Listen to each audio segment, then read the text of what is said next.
I've used this before, but this is my Chicago Electric Harbor Freight Dremel type tool. Here's the case it comes with. I'm using the actual Dremel brand grinding wheel. This is reinforced or cutting wheel.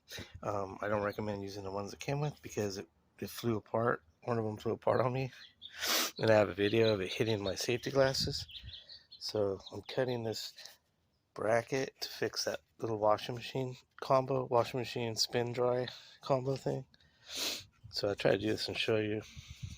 It's got 5 or different settings of speed. I just have it on 5.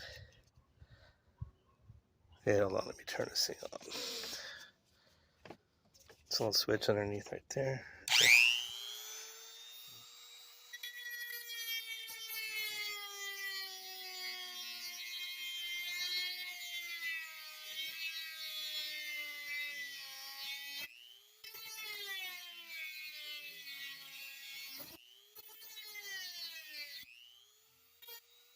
Take a lead.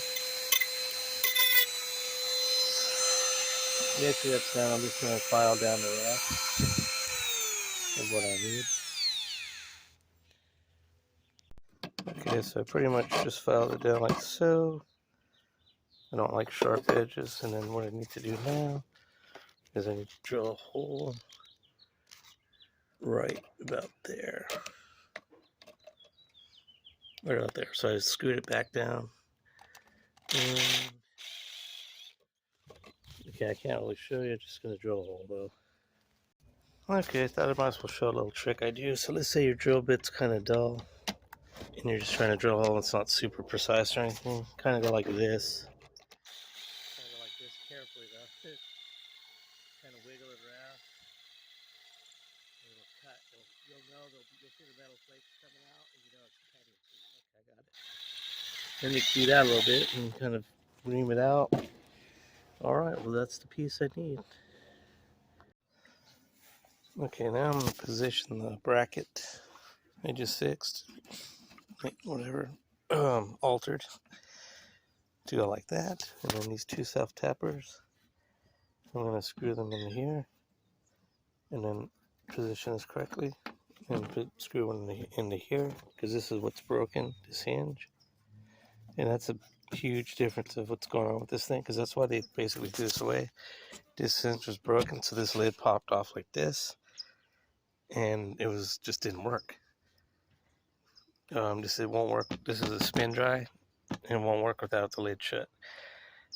And that's probably why. I don't know. I'm guessing that's why I threw it away, because this side works no problem, the washing side.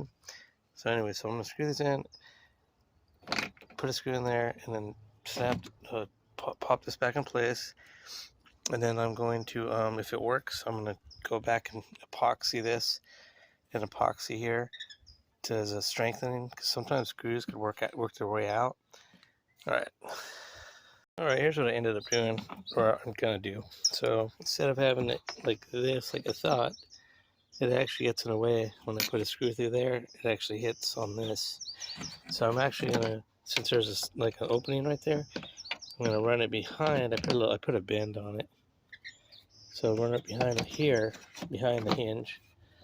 And then when I bring it down and put a screw, depending on how I do it, like that, it's gonna flatten this out and give me enough to put the door back on. Should be fine.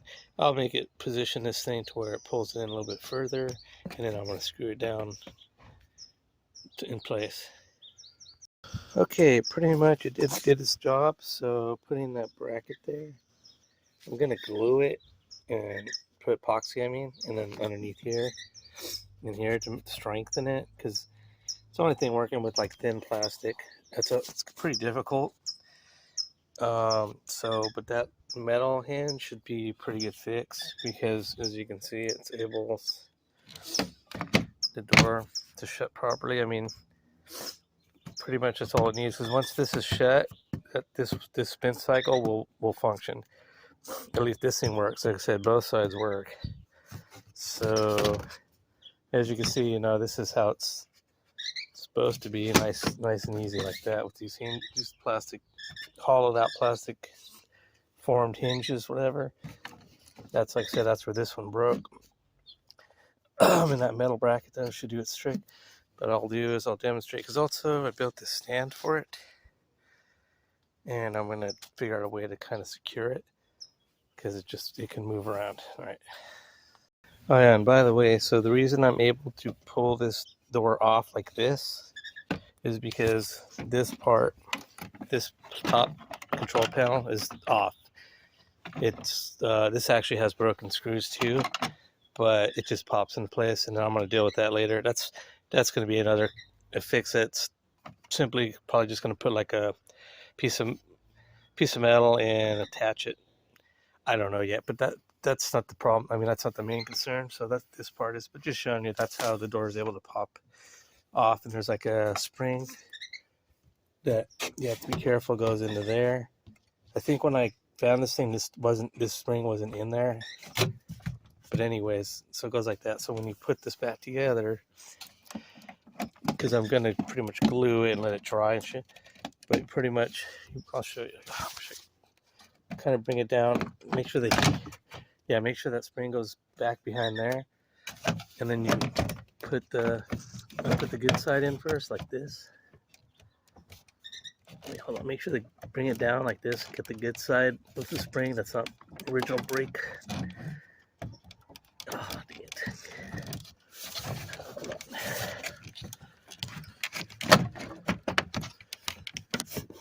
on. Anyway, so push that in there, and then push that in there on the repaired side, but I'm not going to do it yet. I'm just going to show you how you do it.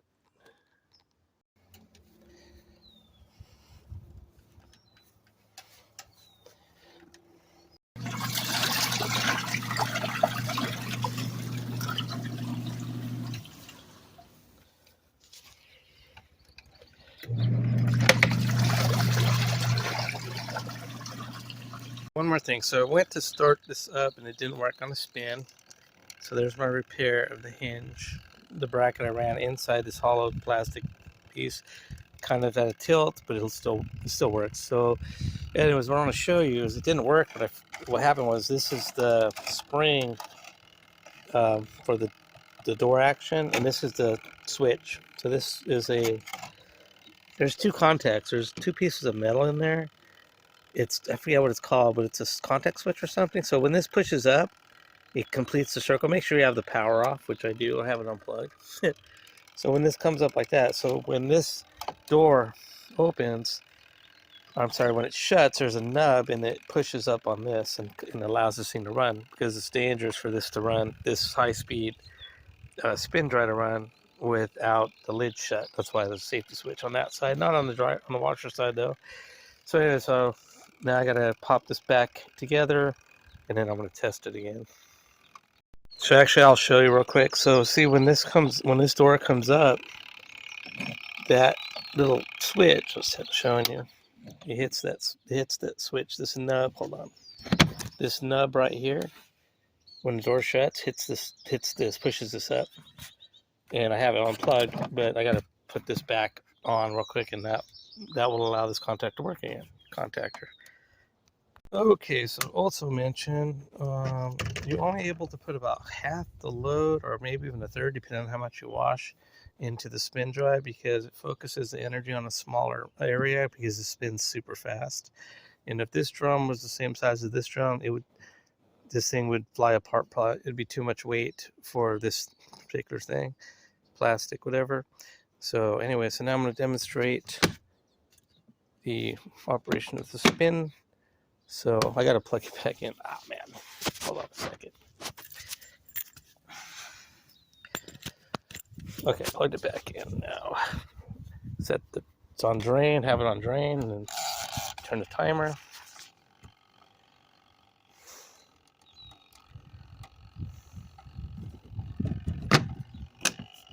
Oh, there it goes. Okay, there it goes.